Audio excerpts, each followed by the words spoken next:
It's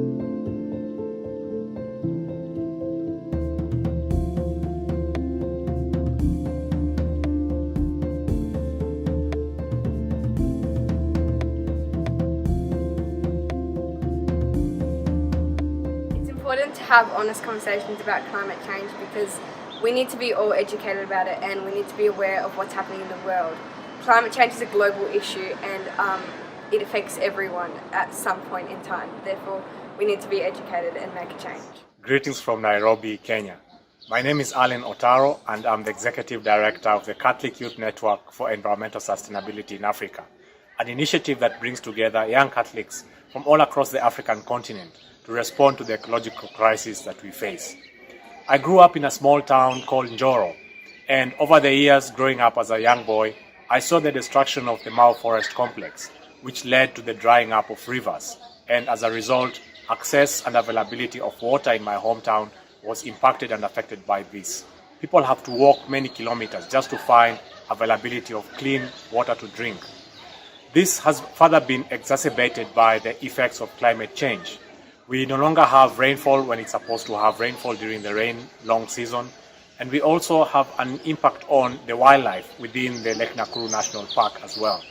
We are seeing the increase of food prices because farmers are no longer able to produce and grow enough food as they used to, and this has an impact on the incomes of poor families. And we continue to see many of these impacts across Kenya and across many countries in Africa. As we speak, in Southern Africa, up to 16 countries are impacted by one of the worst droughts in centuries. We've seen the drying up of the waterfalls in Southern Africa, in Zimbabwe and Zambia. And this has something that has not been seen in many, many years. What can we do? What can you do as a US Catholic? We invite you to consider looking at the impact of your own lifestyle, the carbon footprint, and urge your representatives, your politicians at home, to urge your government to rejoin the Paris Climate Agreement, which can help many other countries around the world to have ambitious climate targets and to act even more strongly to address the climate crisis in a more urgent manner, to help all of us, and especially the countries that are on the front lines of the climate crisis, to be able to respond more effectively and to be able to have a greater impact on especially young and future generations. Thank you. My name is Helen Wangeshimugo, and I'm with the Catholic Youth Network for Environmental Sustainability in Africa. I grew up on a farm in rural Kenya, and my parents are small-scale farmers. And I've seen firsthand what climate change has done and the impact it has had on the community. The seasons have changed. We used to know exactly when the rain will come and when it will be dry, so that we time the planting and harvesting seasons alongside that. But now you can never tell when it's going to rain or when it is going to be dry, and it affects food security a lot. For example, in December last year, 2019, we had a lot of rain in December, and that's the harvesting season for maize, which is a staple food for Kenya. So a lot of food crops got destroyed, and that means food is going to be very expensive, or people are going to eat food that is not really in good state for human consumption. So I call upon the Catholic community in the US, in your communities, in your parishes, as individuals at homestead level and so on, please take action for climate change. I'm Alphonse Munyamuya.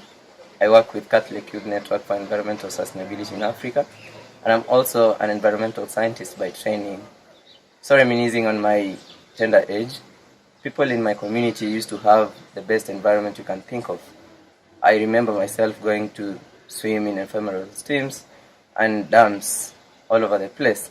But now that's history. People in my community are living with unprecedented water crisis, and it is really affecting people in all avenues of life. So I wish to call the US Catholic community to work with us in this fight, and I ensure that we take back our environmental situation to the pristine state. Thank you. What is your message to the world about the importance of taking action on climate change? Taking action on climate change is really important and relevant to the whole world right now, because even though it may not be an issue for everyone right now, it's an issue for the future, and if we don't start making a change now, the future generations are going to be jeopardized. How do you feel about the bushfires in Australia and how they affected you? The bushfires in Australia are a really devastating event, and it really hits close to home that it's in our place where we live, as well as so many people in our community being affected. But not only is it really emotionally devastating, but it's also a wake-up call to the climate change issue to show that this is what our future is going to be like if we don't make a change now. Hi, my name is Mercy Wamboi Monene, a student and a team member of the Catholic Youth Network for Environmental Sustainability in Africa. Growing up, I could spot zebras, gazelles, and even antelopes around my local area. Nowadays, it's very hard to spot any. This has majorly been caused by the effects of drought caused by climate change. I would like to call upon the US Catholic community in the development of better strategies of drought mitigation. Thank you. How do you feel about the bushfires in Australia and how have they affected you? I think the bushfires are a representation of what our future is going to be like if we don't stop climate change. I think it's horrible what's happened to the families and people all across Australia, and I think we need to be doing more to prevent this from happening in the future. Group of Catholics living in the US, what would you like them to do to tackle climate change? First of all, we're the voice of the future. So if we start protesting, we start saying that, you know, this isn't good enough, we can make a difference. The government has to listen to us, you know. I think they also need to work on reducing their carbon emissions in their everyday life. They can cut out plastic, you know, go beeswax instead of glad wrap and simple changes like that.